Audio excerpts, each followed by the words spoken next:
Chartered అకౌంటెంట్లు న్యాయవాదులే target గా cyber నేరగాళ్లు చెలరేగిపోతున్నారు. ట్రేడింగ్ లో భారీ లాభాలొస్తాయని చెప్పి మాయ చేసి ముగ్గులోకి దించుతున్నారు. వారం రోజుల్లో జంట నగరాల్లో 20 కోట్లు కొట్టేశారు సైబర్ నేరగాళ్లు. నకిలీ ట్రేడింగ్ వెబ్సైట్లతో జాగ్రత్తగా ఉండాలంటున్న జాయింట్ సిపి రంగనాథ్ తో మా ప్రతినిధి Ramesh Vaitla face to face.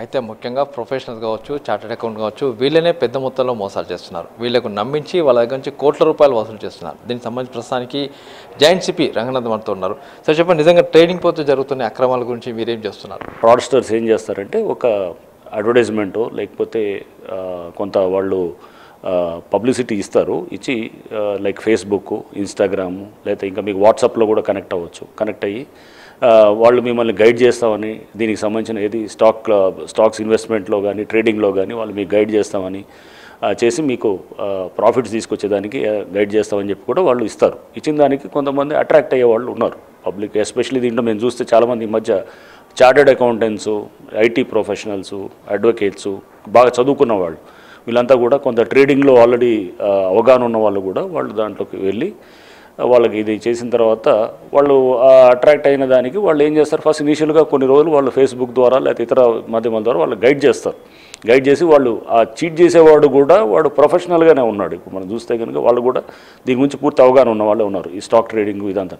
So వాళ్ళు గైడ్ చేసి కొంత వీళ్ళకి లాభాలు వచ్చే విధంగా కూడా కొంత గైడ్ చేస్తారు. చేసిన తర్వాత ఒక అప్లికేషన్ ఏదన్నా ఒకటి డౌన్లోడ్ చేయమని చెప్పి కూడా వాళ్ళు మన పైన ఇన్స్ట్రక్షన్ ఇవ్వటం కూడా జరుగుతుంది. ఈ మధ్య చూసాం మేము అప్లికేషన్స్ కూడా ఏంటంటే అవి కూడా ఏంటి, మీరు గూగుల్ ప్లేకి వెళ్ళి లేకపోతే ప్లే స్టోర్కి వెళ్ళి లేకపోతే ఏది మన యాప్ స్టోర్కి వెళ్ళి మీరు ఏది రీసెంట్గా చూసాము కేసులో హెచ్డిఎఫ్సి సెక్యూరిటీస్ దానికి సంబంధించింది కూడా మీరు డౌన్లోడ్ చేయండి అని చెప్పి, అది కూడా ఫేక్ యాప్ అనమాట. ఆ యాప్ని డౌన్లోడ్ చేసిన తర్వాత నెక్స్ట్ వీళ్ళు ఈ ట్రేడింగ్లో కూడా డిమాట్ అకౌంట్ ద్వారా ట్రేడ్ చేయాల్సింది వాళ్ళు వాళ్ళ పర్సనల్ అకౌంట్స్ ఇస్తారు, వాళ్ళ ప్రైవేట్ అకౌంట్స్లో దాంట్లోకి చేసేటట్టు. అండ్ చేసిన తర్వాత వీళ్ళు ఇంకా మీరు ఏది డాష్ బోర్డు మీద కూడా ఇది డిస్ప్లే అవుతుంటుంది. వీళ్ళు పెట్టిన అమౌంట్ ఎంత అవుతుందో అంత అవుతుందని చెప్పి వాడు అదంతా బోగస్ అదంతా అనమాట. సో అదంతా చూపిస్తూ మీ అమౌంట్ ఎంత అయింది అంత అయిందని చెప్పి చెప్తారు. లాభాలు బాగా వస్తున్నాయి అన్నట్టు వీళ్ళు ఇంకా పెట్టుబడి పెడుతూ పోతారు. విడ్రా అవుదాం అనుకున్నప్పుడు ఇంకా నువ్వు దీంట్లో సర్వీస్ ట్యాక్స్ కట్టాలి, లేకపోతే అది కట్టాలి ఇది కట్టాలని చెప్పి వాళ్ళతో మా ఫీజు కట్టాలి అన్నీ చెప్పి కన్సల్టేషన్ ఫీజు అంటారు.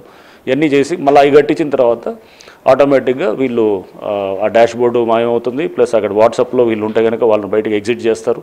ఇవన్నీ చేసి ఇక దీంట్లో కోట్లలో పోయిన వాళ్ళు ఈ మధ్య మాకు రావటం కూడా జరిగింది.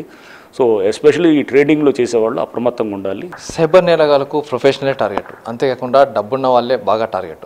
అలాంటి వాళ్ళని చూస్ చేసుకునే ఇప్పుడు ఈ నేరాలు పాల్పడుతున్నారు. అయితే ఇప్పుడు సైబర్ నేరగాళ్ళు కూడా వాళ్ళు చాకచక్యంగా ముఖ్యంగా షేర్ మార్కెట్లో పెట్టుబడులు పెడుతున్నారు, షేర్ మార్కెట్లో వ్యాపారం చేస్తున్నారు, షేర్ మార్కెట్కు సంబంధించి పూర్తి అవగాహన కల్పించి అవతలను ట్రాప్ చేసి ఆ మేరకు దోచుకుంటున్నారు. అయితే వాళ్ళ బుట్టలో పడదని చెప్పి అటు అధికారులు చెప్తున్నారు. కెమెరా పర్సన్ సంతోష్తో రమేష్.